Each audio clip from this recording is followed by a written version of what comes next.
प्रणम्य परमात्मानं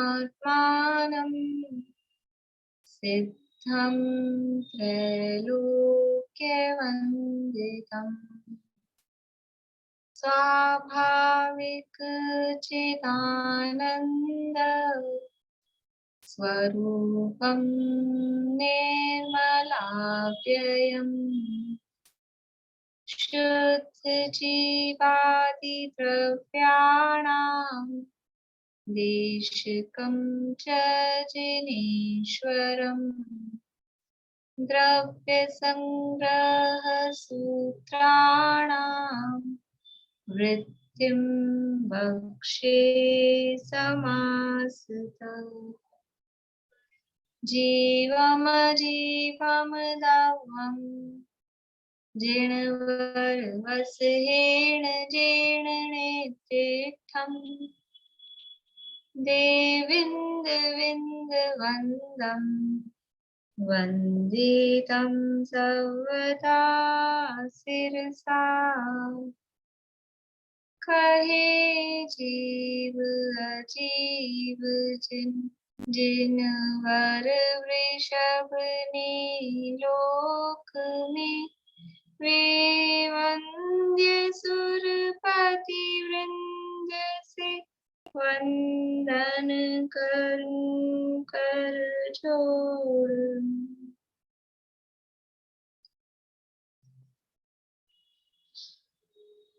गाथा पाठ करेंगे।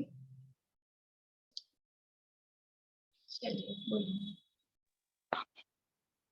आचार्य नेमिचंद सिद्धांति देव द्वारा रचित गाथाओं का भाव सहित वांचन, जिन्होंने जीव अजीव द्रव्य का कथन किया और जो 100 इंद्रों से पूजित है, ऐसे जिनवर सबको में सदा नमस्कार करता हूँ। जीवम जीवम दौवम चिणवर वसहेण जैननी दीठम देविंद विंद वंदम वंदे तम सर्वदा शिरसा। कल्पित मतों का खंडन और सम्यक मत के मंडन के लिए जीव के 9 विशेषणों की सूचना नयार्थ और मतार्थ। जीवो ओगमो अमुक्तिकर्ता सदेह परिमाणो भोक्ता संसारत्थो सिद्धो सो विशोध गई। पहला विशेषण जीव। जीव है, जीता था, जीता है और जीता रहेगा। व्यवहार से 4 प्राणों से और निश्चय से चेतन प्राणों से। काले चदुपाणम इंद्रिय बलमाउआण पाणोय व्यवहारासो जीवो निश्चय नय दो दुचेदना जस। दूसरा विशेषण उपयोग। जीव है और वो उपयोग लक्षण वाला है। उसका कथन आगे 3 गाथाओं में करेंगे। पहले चौथी गाथा में जीव के उपयोग स्वरूप का और दर्शनो उपयोग के भेद कहे। ओ गोदुव्य अपो दंसन नाणम च दंसनम चदुधा चक्षु अचक्षु ओहि दंसन मद केवलम नेयम। ज्ञानोपयोग के भेद। नाणम अठवी अपम मदिसुधि होई अणान नाणानी मणपज्जव केवल मवि पच्छख परोक भेयम च। नई विवक्षा से जीव के उपयोग लक्षण का कथन। व्यवहार से 8 प्रकार का ज्ञान और 4 प्रकार का दर्शन जीव का लक्षण कहा और शुद्ध नय से शुद्ध ज्ञान दर्शन जीव का लक्षण कहा। अठ चदुनान दंसन सामानम जीव लक्षणम भणियम व्यवहारा शुद्ध नया शुद्धम पुनदंसनम नाणम। तीसरा विशेषण अमूर्तिक। निश्चय से जीव अमूर्तिक है, पर मूर्त पंचेंद्रिय विषयों में आसक्त जीव मूर्त कर्मों का उपार्जन करने के कारण व्यवहार से मूर्तिक कहा। वर्ण रस पंच गंधादो पासा अठ निश्चया जीवे नो संति अमुक्ति तद्दो व्यवहारा मुक्तिक बंधादो। चौथा विशेषण कर्ता। शुद्ध निश्चय नय से जीव चेतन भावों का करता है, पर निजात्म स्वरूप की भावना से रहित जीव व्यवहार से उद्गल कर्मों का करता और अशुद्ध निश्चय नय से अपने विकारी भावों का करता है। उद्गल कम्मादीनम कर्ता व्यवहार दो दुनिच्छय दो चेदन कम्मानादा शुद्ध नया शुद्ध भावाणम। पांचवा विशेषण भोक्ता। अतीन्द्रिय सुखमय चेतन स्वरूपी जीव निश्चय से चेतन भावों का भोगता है और व्यवहार से इंद्रिय विषयों में आसक्त जीव सुख दुख रूप उद्गल कर्म के फलों को भोगता है। व्यवहारा सुह दुखम उद्गल कर्म फलम पभुंजेन्दी आदा निश्चय नहीं दो चेदन भावम भुआदस। छठा विशेषण स्वदेह परिमाण। निश्चय से लोक प्रमाण असंख्यात प्रदेशी होने पर भी यह जीव ज्ञान शरीरी आत्मा को भूलकर असमान जाति द्रव्य पर्याय में एकत्व पने के कारण व्यवहार से संकोच विस्तार स्वभाव से छोटे बड़े शरीर प्रमाण रहता है। अणु गुरु देह परमाणु अरप सप दो छेदा असमूह दो व्यवहारो निश्चय नहीं दो असंख दे तो वा। सातवां विशेषण जीव संसारस्थ है, उसका व्याख्यान 3 गाथाओं में किया। पहला त्रस स्थावर की अपेक्षा। निश्चय से यह जीव जन्म मरण रहित होने पर भी इंद्रिय विषयों में आसक्त जीव हिंसा आदि 5 पाप करके त्रस स्थावर में जन्मते और मरते हैं। पूर्वी जल तेव वायु वनस्पति विधि है थावरे इंदी विगतिग चदु पंचखा तस जीवा होंती संखादी। इसी संसारस्थ जीव को 14 जीव समास से कहा। समणा अमणा नेया पंचेन्द्रिय निम्मणा परे सवे बादर सुमे इंदी सवे पज्जत हिदराय है। उसी संसारस जीव को अब मार्गणा स्थान और गुण स्थान की अपेक्षा 14 प्रकार के भेद से कहा। परंतु शुद्ध नहीं से वास्तव में सभी जीव शुद्ध ही है। मगण गुण ठाणे ही 14 सिंहवंती अशुद्ध नया विन्निया संसारी सवे शुद्धाहु शुद्ध नया। गाथा 14 में 2 विशेषण कहे। जीव सिद्ध है और ऊर्ध्वगमन स्वभाव वाला है। व्यवहार से कर्मोदय के कारण यह जीव असिद्ध है और 4 गति वाला है, और निश्चय से केवल ज्ञानादि स्वभाव के कारण सिद्ध है और ऊर्ध्वगमन वाला है। निकम्मा 8 गुणा किंचुणा चरम देह दो सिद्धा लोयग ठिद्दा निच्छा उत्पाद वयम संयुक्ता। इस प्रकार 12 गाथाओं से 9 विशेषण का व्याख्यान।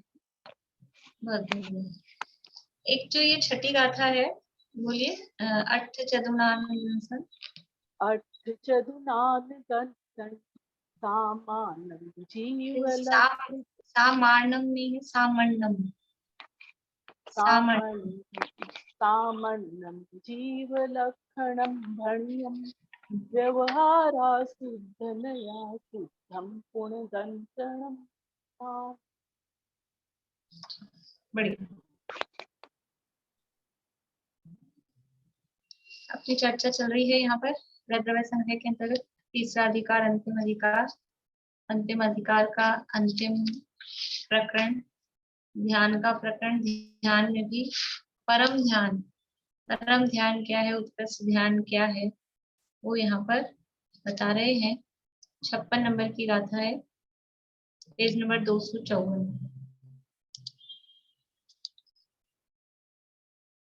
मा चिट्ठः मा जम्पः मा चिन्तः किं विजीर्णवोऽथिरो अप्पाप्पम्मिरौ इणमेव परं हवेच्छाणम् बोलो नहीं सोचो नहीं हर चेष्टा भी मत करो उत्कृष्टतम यह ध्यान है निज आत्मा में रत रहो। हे भव्यो, कुछ भी चेष्टा मत करो, कुछ भी मत बोलो, कुछ भी चिंतन मत करो, जिससे आत्मा निज आत्मा में तल्लीन रूप से स्थिर हो जाए।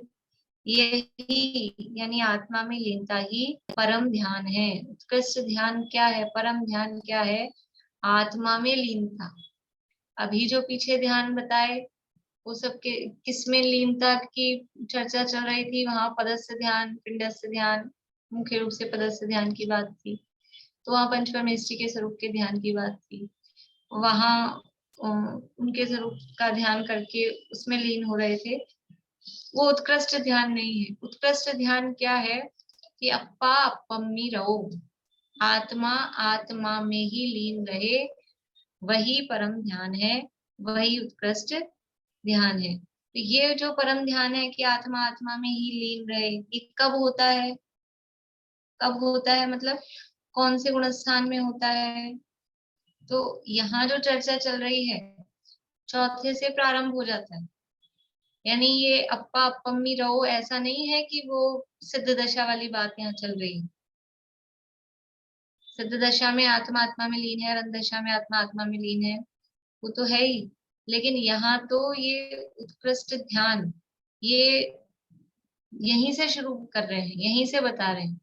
चौथे गुण स्थान में जब हमारी भूमिका से सिद्ध भगवान के लिए कहेंगे तो कोई कहेगा वो तो सिद्ध है, वो आत्मा में लीन है, हम थोड़ा ना हो सकते हैं। हम भी ये परम ध्यान को प्राप्त कर सकते हैं या नहीं कर सकते हैं? हमारे भी ये परम ध्यान उत्कृष्ट ध्यान हो सकता है कि नहीं हो सकता है? तो हो सकता है।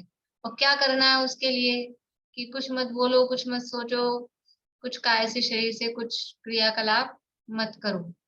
फिर क्या करना है?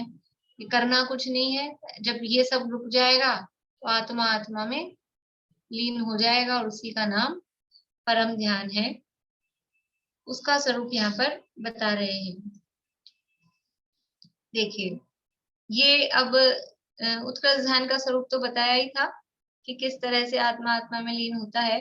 अब ये जो परम ध्यान है, उस परम ध्यान में स्थित जीव हैं और उनको जो आनंद आ रहा है, वो जो आनंद है वो ही वास्तव में मोक्ष मार्ग है। मोक्ष मार्ग का मतलब क्या?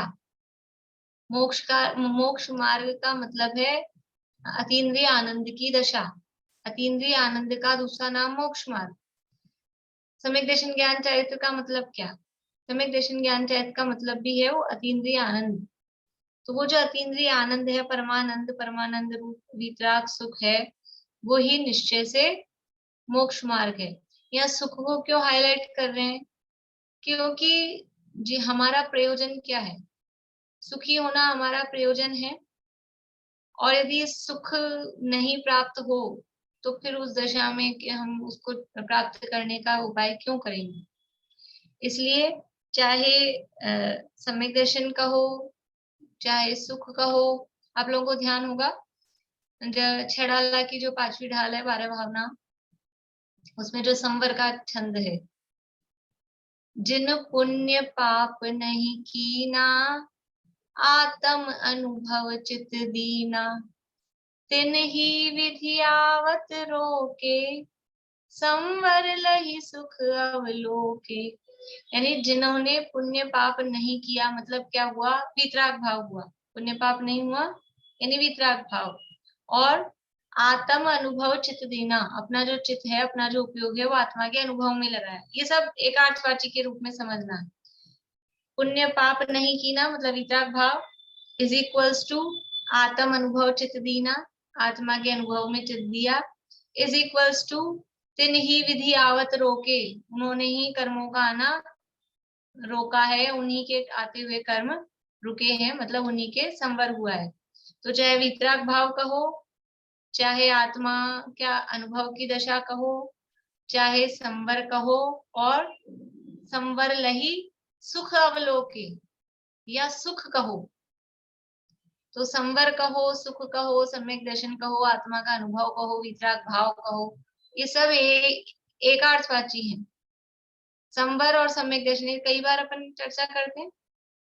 संवर और सम्यक दर्शन इसमें कोई अंतर नहीं। संवर है जो सम्यक दर्शन है वही संवर है, जो संवर है वही सम्यक दर्शन है।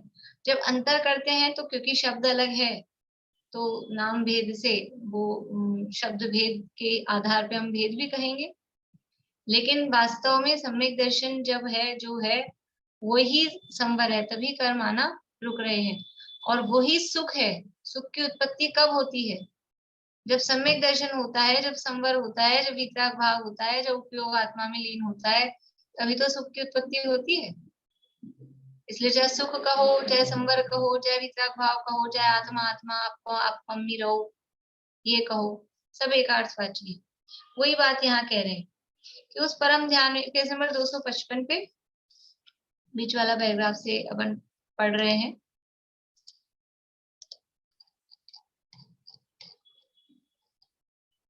उस परम ध्यान में स्थित जीवों को जिस वीतराग परमानंद रूप सुख का प्रतिभास होता है वही निश्चय मोक्ष मार्ग स्वरूप है। तो चाहे वीतराग कहो, चाहे परमानंद कहो, वो वीतराग परमानंद वही सुख है और वही निश्चय मोक्ष मार्ग स्वरूप है, वही सम्यक दर्शन, सम्यक ज्ञान, सम्यक चैत रूप रत्नत्रय है। वह अन्य किस किस पर्यायवाची नामों से कहा जाता है वही कहते हैं। तो वही शुद्धात्म स्वरूप है। वो जो निश्चय मोक्ष मार्ग है वही आत्मा का स्वरूप है। इसके अलावा जो ये संसार मार्ग दिख रहा है, ये जो मिथ्या दर्शन ज्ञान चैत रूप अवस्थाएं हैं, ये आत्मा का स्वरूप नहीं है, शुद्धात्मा का ये स्वरूप नहीं है। तो जो निश्चय मोक्ष मार्ग है वही शुद्धात्म स्वरूप है, वही परमात्मा स्वरूप है। अपनी शुद्धात्मा का भी वही स्वरूप है और कार्य परमात्मा के रूप में देखें तो परमात्मा का भी वही स्वरूप है। और इधर से देखें तो ये जो निश्चय मोक्ष मार्ग है, इस निश्चय मोक्ष मार्ग का जो ध्येय है वो परमात्मा, वो परमात्मा का वो मेरा ही स्वरूप है। दोनों तरफ से इसको देखना, अगर सामान्य रूप से देखेंगे तो वही शुद्धात्म स्वरूप है, यानी ये जो निश्चय मोक्ष मार्ग शुद्ध निश्चय रत्नत्रय जो है वही अपनी आत्मा का स्वरूप है और वही परमात्मा यानी कार्य परमात्मा का भी वही स्वरूप है। शुद्ध रत्नत्रय द्रव्य कर्म भाव कर्म नो कर्म से रहित जो आत्मा का स्वरूप है, एक तो ये अर्थ। और दूसरी तरह से देखें तो वही परमात्मा स्वरूप है, अर्थात मैं जो कारण परमात्मा हूँ, मेरा कारण परमात्मा का स्वरूप भी यही निश्चय मोक्ष मार्ग स्वरूप ही है। तभी तो वो कारण है, तभी वो परमात्मा है। वही शुद्धात्म स्वरूप है, वही परमात्मा स्वरूप है और वही एक देश प्रगटता रूप विवक्षित एक देश शुद्ध निश्चय न से स्वयं शुद्धात्मा के संवेदन से उत्पन्न सुखामृत रूपी जल के सरोवर में रागादि मल रहित होने के कारण परम हंस स्वरूप है। ये जो मोक्ष मार्ग है, ये निश्चय मोक्ष मार्ग यही परम हंस स्वरूप है। कैसा परम हंस? कि जो रागादि मल से रहित है, रागादि मल से रहित होने के कारण ये परम हंस है। अब ये परम हंस है तो कहाँ रहता है? कि ये सुख रूपी अमृत जल के सरोवर में रहता है। और ये सुख कैसे उत्पन्न हुआ है? ये सुख उत्पन्न हुआ है अपनी शुद्धात्मा के संवेदन से, अपनी आत्मा के अनुभव से। जैसे कि कभी कोई व्यक्ति बैठा बैठा मुस्कुराए, हंसे, तो हम क्या पूछेंगे? ये काहे का मजा आ रहा है, क्या आनंद आ रहा है, ये क्यों खुश हो रहे हो? तो कहीं से तो उत्पन्न हुआ होगा ना। तो ये आत्मा में आनंद आया, आत्मा में सुख की उत्पत्ति हुई, तो ये क्या अनुभव करने से, कुछ हमको अनुभव आता है, कुछ कल की बात याद आ गई, कुछ भी, तो उससे जो समझ लो कषाय रूप प्रसन्नता दिखाई देती है। ऐसे ही ये जो अतीन्द्रिय आनंद वीतराग सुख उत्पन्न हुआ, वो कैसे, किसके अनुभव से उत्पन्न हो गया, क्या फील किया, कि निज शुद्धात्मा के संवेदन से। अब ये जो आप कह रहे हो कि ये निज शुद्धात्मा के संवेदन से ये जो सुख उत्पन्न हुआ है और ये जो मोक्ष मार्ग है ये प्रकट हुआ है, ये कौन से नय से, किस अपेक्षा से आप इसको वीतराग सुख या परमानंद रूप परमहंस रूप ये कह रहे हो? तो ये है एक देश शुद्ध निश्चय नय से, एक देश प्रकटता हुई है, यानी कि ये जो अतीन्द्रिय आनंद उत्पन्न हुआ, ये रत्नत्रय मोक्ष मार्ग की पर्याय उत्पन्न हुई, ये किस नय का विषय बनती है, कौन सा नय, कौन सी ज्ञान की पर्याय इसको अपना विषय बनाती है? जो मोक्ष मार्ग उत्पन्न हुआ है, जो वितराग भाव उत्पन्न हुआ है, या जो अतीन्द्रिय सुख उत्पन्न हुआ है, तो क्या ये अशुद्ध निश्चय नय का विषय बनता है? क्या ये असद्भुत व्यवहार नय का विषय बनता है? नहीं। तो ये किसका विषय बनता है? कि ये निश्चय है। निश्चय क्यों है? निश्चय क्यों है? क्योंकि ये आत्मा से अभेद होके ये पर्याय उत्पन्न हुई है, इसलिए ये निश्चय का विषय है। और ज्ञान की पर्याय है इसलिए नय है। तो आत्मा से अभेद है इसलिए निश्चय है, ज्ञान की पर्याय है इसलिए नय है, और एक देश शुद्धता अभी प्रकट हुई है। क्या जिस समय ये जो स्वशुद्धात्मा का संवेदन हुआ और जिसको परमहंस कहा जा रहा है, या मोक्ष मार्ग प्रकट हुआ, सम्यक दर्शन प्रकट हुआ, क्या उसी समय सिद्ध हो गया, काम खत्म हो गया पूरा, सारी अशुद्धता खत्म हो गई? कि नहीं, अशुद्धता तो अभी बाकी है, बहुत सारी बाकी है। लेकिन वो आंशिक शुद्धता जो प्रकट हुई है, ये जो ज्ञान की पर्याय है, ये केवल उस शुद्धता को देख रही है। ये शुद्धता है, उस शुद्धता को देख रही है।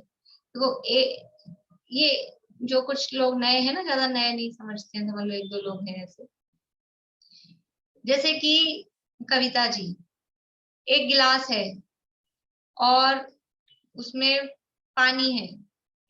पानी कितना है? आधा है। तो हम उसको क्या कहेंगे? आप क्या कहोगे उस ग्लास को? बोलो, एक वाक्य बनाना उसको देख के। वो तो भी ग्लास में पानी है। नहीं, अब वो पानी कितना है उसको आप क्या कहोगे? वो ग्लास भरा है कि खाली है, क्या कहोगे? ग्लास में आधा पानी है। हाँ, यानी आधा भरा है कि आधा खाली है, इन दोनों में से आप क्या कहोगे? आधा भरा हुआ है। आधा भरा हुआ है ना? तो ये बात सही है, आधा भरा हुआ है, लेकिन ये बात भी तो सही है कि आधा भरा हुआ है तो आधा खाली है। ये बात भी सही है ना? लेकिन आपने किस चीज को हाईलाइट किया है? आधा भरा आपने हुआ उसमें से आधा भरे, आपकी नजर ने उस भरेपन को हाईलाइट किया। बिल्कुल ऐसे के ऐसे जिस समय ये आत्मा का अनुभव होता है, ये मोक्ष मार्ग प्रकट होता है, सम्यक दर्शन की प्राप्ति होती है, सुख की उत्पत्ति होती है, तो मिनिमम से मिनिमम वो गुणस्थान होगा, लीस्ट से लीस्ट भी अपन देखेंगे तो चौथा गुणस्थान है। तो अपन चौथे वाले की बात करते हैं। यद्यपि यहाँ ये जो बात है चौथा, पांचवा, छठा, सातवां, ये कोई से भी गुणस्थान में हो सकती है, लेकिन अपन चौथे वाले की बात करते हैं। तो चौथे गुणस्थान में आत्मा का अनुभव हुआ, मोक्ष मार्ग प्रकट हुआ, सुख की उत्पत्ति हुई। तो क्या वो जो सुख है वो परिपूर्ण अनंत सुख हो गया उसको? कि पूरा सुख नहीं हुआ, पूरा सुख तो सिद्ध भगवान होने पर होगा। लेकिन जैसे उस ग्लास में थोड़ा सा पानी था और हमको वो भरा, बस वो भरा दिख रहा है, हमारी नजर खाली पे नहीं गई कि है ना इसमें पानी, इतना तो है, आधा तो भरा है, तो हमारी दृष्टि भरे पे गई। ऐसे ही एक नय है, नय का मतलब है वो देखने का नजरिया, कुछ ज्ञान की पर्याय, उसकी दृष्टि किस पर जा रही है? कि वो जो इतनी सी शुद्धता प्रकट हुई है, एक देश शुद्धता, कि एक कषाय चौकड़ी का अभाव हुआ है, वो नय उस एक देश शुद्धता को पकड़ता है। तो वो एक देश शुद्ध निश्चय नय से क्या कहता है कि ये तो परमहंस है, ये तो अतीन्द्रिय आनंद का भोक्ता है, और ये तो सुखामृत रूपी जल के सरोवर में रहने वाला परमहंस है। ये एक देश शुद्ध निश्चय नय से उस शुद्धता को, वो शुद्धता को पकड़ रहा है। उसी समय वहां राग भी है, सारे कर्म भी बाकी हैं, सत्ता में सभी हैं, सब कुछ है, लेकिन वो केवल उस शुद्धता को पकड़ रहा है। इसलिए यहाँ कह रहे हैं कि वही एक देश प्रकटता रूप, एक देश जो प्रकट हुआ है, क्या प्रकट हुआ है एक देश? एक देश क्या प्रकट हुआ है? देखा अभी अपना आत्मा अनुभव शुद्धता प्रकट हुई है, एक अंश। हाँ, शुद्धता या सुख। तो वो जो सुख एक देश प्रकटता हुई है ना, वो एक देश प्रकटता रूप विवक्षित एक देश शुद्ध निश्चय न से। विवक्षित का मतलब है कि जो अभी मुख्य है, इसका प्रकरण चल रहा है। विवक्षित का मतलब होता है अभी हम इस नए की बात कर रहे हैं। विवक्षित, विवक्षित मतलब जिसका प्रकरण चल रहा है, जो अभी मुख्य है, वो विवक्षित कहलाता है। तो एक देश प्रकटता रूप विवक्षित, यानी अभी इस नए को अपन देख रहे हैं ऐसा विवक्षित। एक देश शुद्ध निश्चय नय से स्वयं शुद्धात्मा के संवेदन से उत्पन्न सुखामृत रूपी जल के सरोवर में राग आदि मल रहित होने के कारण परम हंस स्वरूप है। यानी उस शुद्धात्मा को परम हंस कहा। तो परम हंस तो पूर्ण सारे द्रव्यकर्म भावकर्म नौकर्म से रहित होता, पूर्ण रूप से आत्मा में सदा के लिए लीन हो जाता, तब कहना चाहिए था। लेकिन ये एक देश शुद्ध निश्चय ने अभी एक देश शुद्धता को देखते हुए भी उसको परम हंस स्वरूप कह रहा है। समझ में आई बात? समझ में आ रही बात? तो वही शुद्धात्मा स्वरूप है, वही परमात्मा स्वरूप है, और वही स्वयं शुद्धात्मा के संवेदन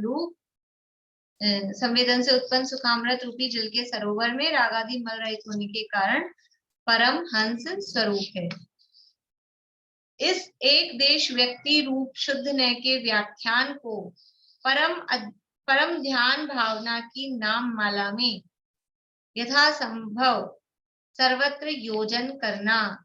ये जो एक देश व्यक्ति, व्यक्ति का मतलब यहाँ व्यक्ति मतलब पर्सन नहीं, व्यक्ति का मतलब है अभिव्यक्ति, वो जो रिप्रेजेंट हुआ है। व्यक्ति का मतलब जो व्यक्त हुआ है, अभिव्यक्ति से अपन कह सकते हैं। तो इस एक देश व्यक्ति यानी जो एक देश व्यक्तता हुई है, एक देश प्रगटता हुई है, उस प्रगटता का नाम है व्यक्ति। एक देश प्रगटता रूप शुद्ध नय के व्याख्यान को, ये जो शुद्ध नय कह रहा है, व्याख्यान मतलब उसका ये जो कथन है, व्याख्यान का मतलब प्रवचन नहीं, यहाँ ये शुद्ध नय का ये जो कथन अभी पिछली पंक्ति में किया, वो है शुद्ध नय का व्याख्यान। कौन से शुद्ध नय का व्याख्यान? एक देश शुद्ध नय का। एक देश प्रकटता रूप उस निश्चय नय ने, एक देश शुद्ध निश्चय नय ने कथन किया। इस एक देश व्यक्ति रूप शुद्ध नय के व्याख्यान को परम ध्यान भावना की नाम माला में, परम ध्यान भावना की नाम माला, अभी आगे गिना रहे हैं, लगभग 65 नाम यहाँ गिनाएंगे, 65 के करीब है आसपास। तो ये परम ध्यान परमात्म ध्यान की भावना की नाम माला। नाम माला का मतलब है एक ग्रंथ है नाम माला नाम से, बनारसी दास जी का है, बनारसी दास जी का भी है, और भी है नाम माला करके, दूसरे भी राइटर का है। किसका है? निशांटी बता रहे कुछ? धनंजय कवि की नाम माला भी है। धनंजय कवि है ना जिनका विषाभार सूत्र है, उनकी भी नाम माला है। नाम माला का मतलब है उसमें नाम होते हैं, नाम होते हैं, उसका नाम इसलिए नाम माला है। और वो अलग अलग अर्थ वाले नाम होते हैं, मतलब इस तरह का वो ग्रंथ होता है। मेरा ऐसा स्वाध्याय किया हुआ नहीं है, इसलिए विषय वस्तु कुछ ख्याल में नहीं है ज्यादा, लेकिन नाम माला का मतलब वो है कि इसमें नामों का वर्णन किया गया बहुत सारे, ऐसा। तो परमात्म ध्यान की भावना की नाम माला, परमात्म ध्यान की भावना की नाम माला मतलब वो जो नाम हम जप रहे हैं वो उनकी नाम माला, उसमें यथासंभव सर्वत्र योजन करना। योजन मतलब 2 कोस वाला की 4 कोस वाला, 2000 कोस वाला की 4 कोस वाला, यहाँ वो योजन नहीं है। या योजन का मतलब है उसको युक्त करना। योजन, देखो ऊपर संस्कृत में योजनीयमिति, योजन मतलब उसको लगाना, योजन करना कि जहां जहां वो लगे वहां पर वो सर्वत्र यथासंभव सर्वत्र उसको जैसा जहां लगता हो उस तरह से लगाना। योजन का मतलब है यहाँ लगाना, जोड़ना, योजन। ठीक है, तो ये जो एक देश व्यक्ति रूप शुद्ध नय का जो यहाँ व्याख्यान किया है कि ये एक देश शुद्ध निश्चय नय से कथन किया गया है, ये जो आत्मा का अनुभव हो रहा है, ये जो परमात्मा ध्यान, ये जो ध्यान है ना, उत्कृष्ट ध्यान, परम ध्यान, ये परम ध्यान एक देश शुद्ध निश्चय नय से कहा जा रहा है। और इस एक देश शुद्ध निश्चय नय से ही इस परम ध्यान के क्या क्या नाम हम कहेंगे, उन नाम माला, उस नाम माला में इसको यथासंभव लगाना। ये बात आगे क्योंकि नाम बता रहे हैं तो उसको यथासंभव लगाना। देखो शब्द आगे अपन बताती हूँ, जैसे परम ब्रह्म, वही परम ब्रह्म स्वरूप है, ये शब्द आया तो वही परम ब्रह्म स्वरूप है। अब इसको हम कैसे समझें? अभी शरीर सहित है, कपड़ों सहित है, परिग्रह सहित है, ध्यान की दशा में बैठा है, आत्मा का आनंद लिया है और कह रहे हैं परम ब्रह्म है। परम ब्रह्म तो परमात्मा होते हैं, सवय कर्म भाव कर्म नो कर्म से रहित, शुद्ध ब्रह्म परमात्मा, शब्द ब्रह्म जिनवाणी, तो वो तो परमात्मा होते हैं। तो कह रहे हैं यहाँ एक देश शुद्ध निश्चय नय से सर्वत्र, यहाँ जो जो हम ये नाम माला देंगे उस नाम माला में ये सारे विशेषण एक देश निश्चय नय से लगाना।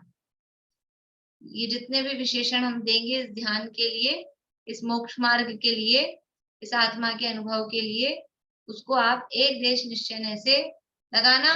और अगर साक्षात शुद्ध निश्चय नय से लगा रहे हैं अनंत सिद्ध भगवान के संबंध में तो वहां साक्षात में तो लगेंगे ही उस रूप से। लेकिन अभी यहाँ पर इस ध्यान के प्रकरण में इसको एक देश शुद्ध निश्चय नय से एक देश व्यक्ति रूप उस तरह से योजन करना। ठीक है, अब यहाँ पर ये नाम माला मतलब ये इसके पर्यायवाची नाम बता रहे हैं। देखिए, वही परम पर ब्रह्म स्वरूप है। पर ब्रह्म,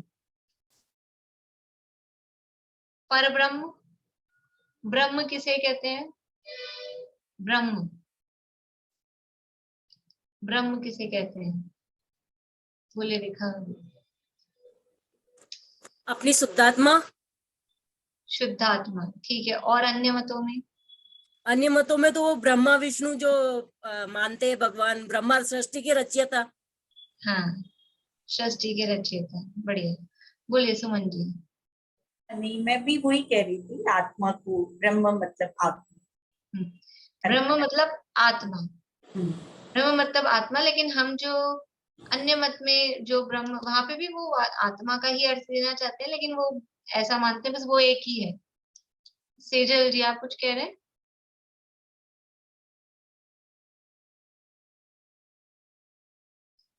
तो यही परम ब्रह्म, परम ब्रह्म मतलब कि जो आत्मा है, जो आत्मा है और परम नहीं है, ये पर ब्रह्म। पर ब्रह्म का मतलब, पर मतलब होता है, परम का मतलब भी वही होता है, पर का मतलब भी वही है। पर मतलब है उत्कृष्ट, परमात्मा, तो परम आत्मा, उत्कृष्ट आत्मा। ऐसे ही यहाँ पर ब्रह्म, पर मतलब ये स्वपर वाला पर नहीं है, पर ब्रह्म मतलब कोई दूसरा ब्रह्म हो, वो नहीं है। पर ब्रह्म का मतलब है उत्कृष्ट, वही पर ब्रह्म स्वरूप है। मतलब ये जो आत्मा का अनुभव की जो दशा हुई, ये जो ध्यान है, ये मतलब ये किसको कह रहे हैं, ये ध्यान रखना है यहाँ। ये सारे विशेषण किसको दे रहे हैं? ये उस परम ध्यान के विशेषण दे रहे हैं सारे। है तो यद्यपि वो ध्यान, ध्यान मतलब द्रव्य है, गुण है कि पर्याय है? ध्यान क्या है? ध्यान द्रव्य है सुनीता आंटी? द्रव्य है क्या ध्यान? गुण है क्या? पर्याय है क्या? ध्यान पर्याय है, ध्यान तो पर्याय है ना। उस पर्याय को ये नाम दे रहे हैं, यानी उस पर्याय को ये नाम कैसे दे रहे हैं? क्योंकि वो पर्याय द्रव्य से अभेद हुई है, वो पर्याय द्रव्य से तन्मय हुई है। जो कल परसों अपनी बात चली थी ना, युगल जी बाबू जी को कहा था हमने, वो पर्याय के स्वर क्या होते हैं। वो ये नहीं कहती है कि मैं पर्याय हूँ, मैं सम्यक दर्शन हूँ। वो ये कहती है मैं शुद्धात्मा हूँ, मैं द्रव्य हूँ। तो वो द्रव्य से अभेद हो गई है, तन्मय हो गई है तो पर्याय, लेकिन वो द्रव्य से तन्मय हो गई है, इसलिए उस पर्याय के ये नाम द्रव्य के जैसे नाम, द्रव्य रूप नाम ये कहे जा रहे हैं। वही पर ब्रह्म स्वरूप है, वही उत्कृष्ट ब्रह्म है, वही उत्कृष्ट आत्मा है, वही शुद्ध आत्मा है। अभी आगे और ब्रह्मा के रूप में विष्णु दिया ना, पर ब्रह्म स्वरूप, फिर विष्णु दिया है, फिर शिव दिया है, वही नाम दिए देखो। पर ब्रह्म, ब्रह्म मतलब वो सृष्टि का रचयिता, जो जिसको कहते हैं दुनिया में। तीन होते हैं देवता, तीन देवता माने जाते हैं, ब्रह्मा विष्णु और महेश। ब्रह्मा क्या करते हैं, वो सारी सृष्टि की रचना करने वाला वो ब्रह्मा। फिर विष्णु, वो सृष्टि का पालन करने वाला, और वो सब में व्याप्त है, ऐसा वो मानते हैं। विष्णु का अर्थ वो सब में व्याप्त है और सबका पालन करता है। और तीसरा है शिव कहो या महेश कहो, शिव शंकर महेश, वो सब एक अर्थवाची है। वो संहार करता है, वो नाश करता है। एक पैदा करता है, एक पालन पोषण करता है, और तीसरा नाश करता है। ऐसे तीन देवता दुनिया में माने जाते हैं। यहाँ कह रहे हैं कि ये जो आत्मा का अनुभव प्रकट हुआ है, ये जो ध्यान की दशा है, वही तो ब्रह्मा है। वही आगे कह रहे हैं परम विष्णु स्वरूप है, और वही परम शिव स्वरूप है। तो वही परम ब्रह्म स्वरूप है, मतलब कि ये हमारी सृष्टि क्या है, उत्पन्न करने वाला, किसको उत्पन्न करने वाला है, कि हमारा जो अतीन्द्रिय आनंद उत्पन्न हुआ है, इस अतीन्द्रिय आनंद को उत्पन्न करने वाला ये ध्यान ही है। ये जो परम ध्यान है, अतीन्द्रिय आनंद की उत्पत्ति किससे हुई, इस परम ध्यान की दशा से ही उत्पन्न हुई। तो यही इसको उत्पन्न करने वाला है, इसलिए यही परम ब्रह्म है। और अतीन्द्रिय आनंद को मेंटेन करने वाला कौन है, बनाए रखने वाला, उसकी रक्षा पालन पोषण करने वाला, वो भी यही है। इसलिए ये परम विष्णु स्वरूप है। और अतीन्द्रिय आनंद का नाश करेगा क्या, नाश की बात नहीं है, शिव का अर्थ लेना है, नाश करने वाला नहीं। यहाँ शिव का अर्थ लेना है कल्याणकारी, कल्याण स्वरूप। शिव का दूसरा अर्थ होता है कल्याण स्वरूप। और अगर नाश करने वाले के अर्थ में लें, तो जो अनादिकाल से जो ये दुख की दशा चल रही थी, उस दुख का नाश करने वाला ये है, इसलिए ये परम शिव स्वरूप है। अगर नाश करने, संहार कर्ता के रूप में अर्थ लें, तो ये हमारे संसार दशा का संहार करने वाला, संसार दशा का नाश करने वाला भी यही अतीन्द्रिय आनंद है। इसलिए ये परम शिव स्वरूप है, और यही कल्याणकारी है, यही कल्याण करने वाला है। शिव का अर्थ होता है कल्याणकारी, शिव स्वरूप, शिवकार। तो शिव स्वरूप मतलब कल्याण स्वरूप। तो ये जो परम ध्यान है वो परम ब्रह्म स्वरूप है, वही परम विष्णु स्वरूप है, और वही परम शिव स्वरूप है। जगत के कर्ता को दुनिया में विष्णु कहा जाता है। देखो इसके अलग अलग कई तरह से अर्थ किए जाते हैं। एक हमारे यहाँ तीन होते हैं, समझ लो, उत्पाद, व्यय और द्रव्य। तीन अवस्थाएं होती है, उत्पाद, व्यय, द्रव्य, उत्तम, सत्य। तो उत्पाद, व्यय और द्रव्य, उत्पाद को लेते हैं ब्रह्मा के रूप में, व्यय को लेते हैं महेश के रूप में, और द्रव्य मतलब ये विष्णु के रूप में। इस तरह से भी तीन, दुनिया में जो तीन देवता कहे जाते हैं, वो ऐसे कोई दूसरे तीन देवता नहीं है। ये वस्तु स्वयं ही स्व स्वरूप से उत्पन्न होती है, नवीन पर्याय रूप से उत्पन्न होती है, पूर्व पर्याय रूप से नष्ट होती है, और द्रव्य स्वरूप से बनी रहती है। यही ब्रह्मा विष्णु महेश है, ये उत्पाद व द्रव्य, और वो ही बनाए रखते हैं। विश्व की व्यवस्था कैसे बनी रहती है, विश्व की व्यवस्था कैसे चलती है? यदि ये उत्पाद व द्रव्य नहीं हो हर द्रव्य में, उत्पाद व द्रव्य से ही तो परिणमन हो रहा है ना। और यदि वस्तु में परिणमन नहीं हो तो क्या होगा? वस्तु में परिणमन होता है, ये कौन से गुण का काम है? वस्तु में परिणमन होता है, बोलिए चमेली आंटी, कौन से गुण का काम है?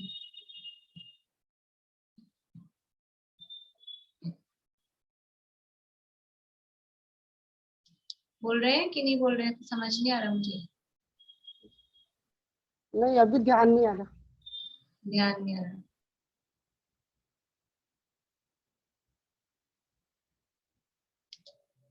सुधा जी, सहेली का साथ मत दीजिएगा,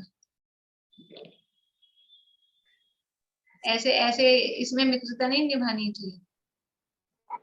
वस्तु नहीं, नीतू का वस्तुत्व का है नहीं।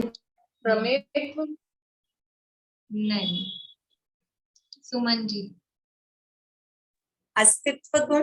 अब 4 तो हो ही गए बचे कुचे रह गए हैं, बोलिए रेणु जी।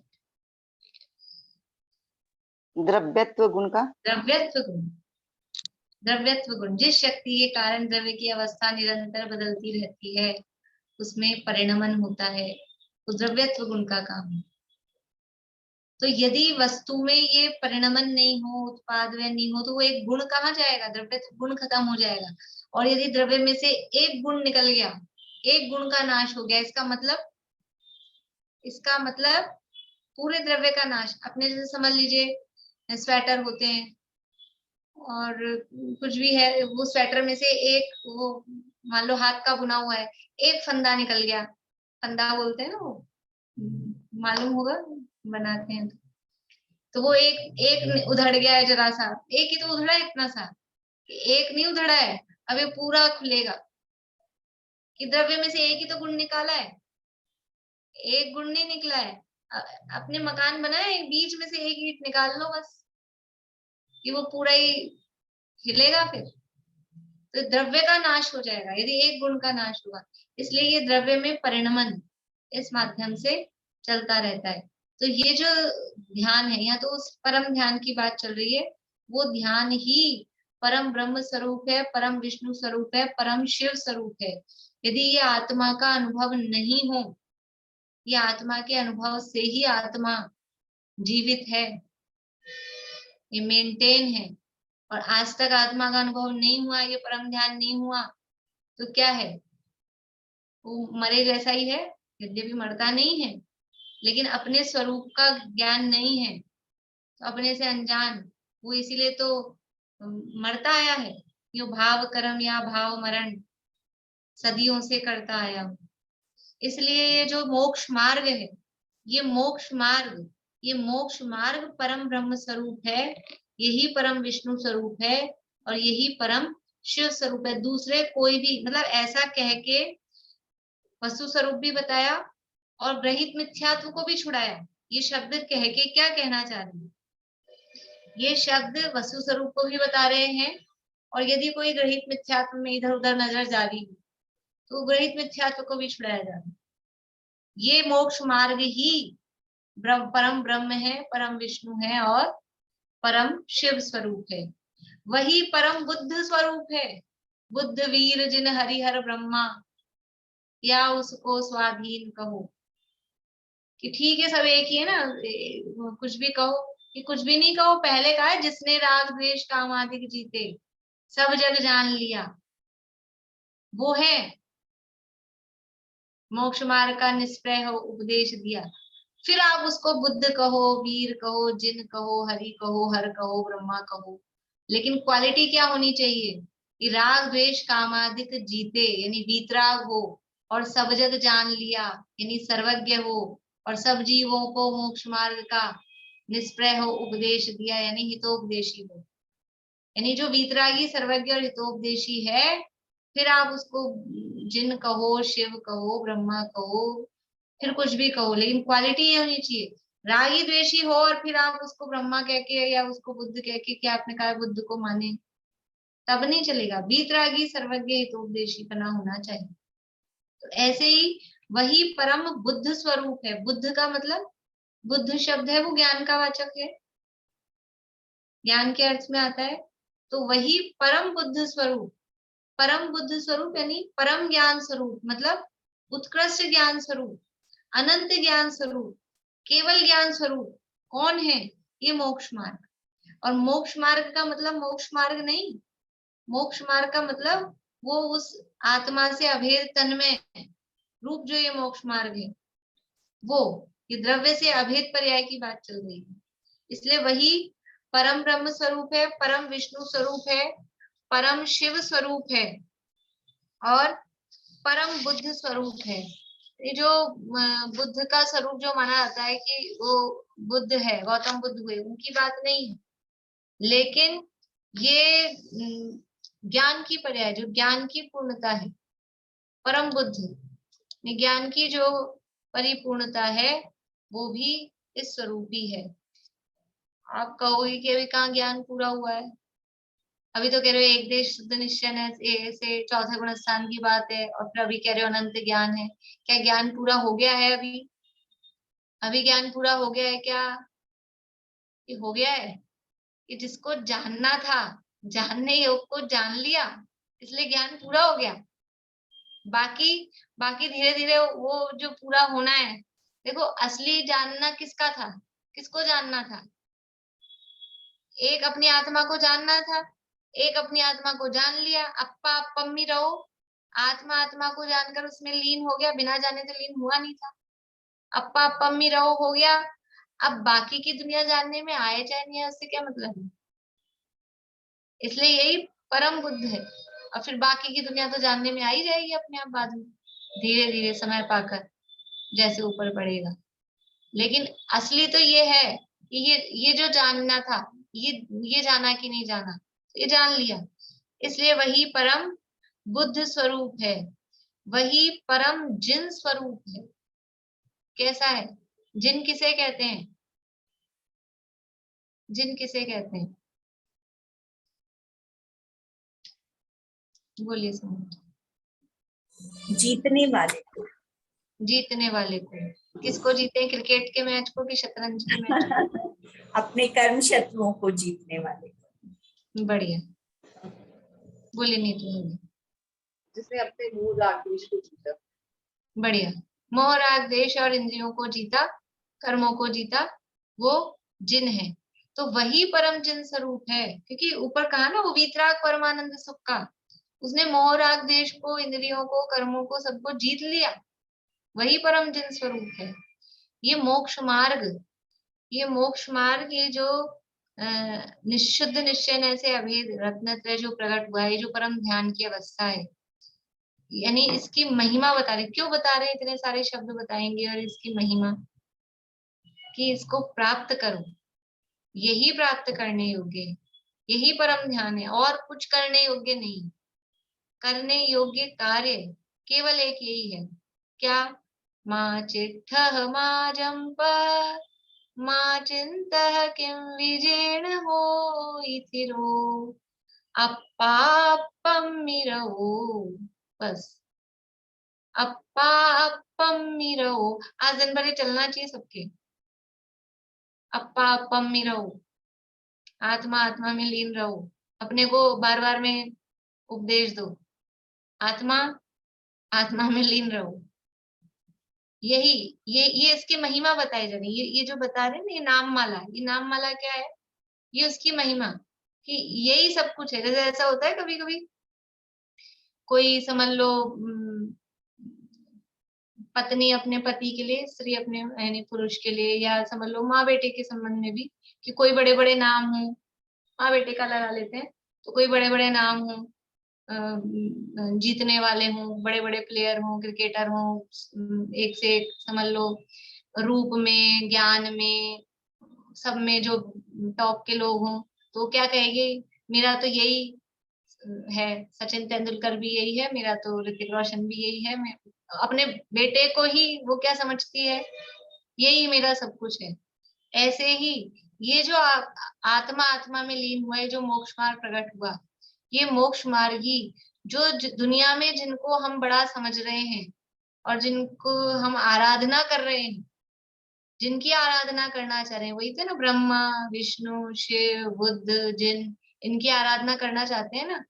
तो जिनकी आराधना दुनिया में करना चाहते हैं वो यही है, वो यही है। इसलिए यही परम ब्रह्म स्वरूप है, यही परम विष्णु स्वरूप है, यही परम शिव स्वरूप है, यही परम बुद्ध स्वरूप है।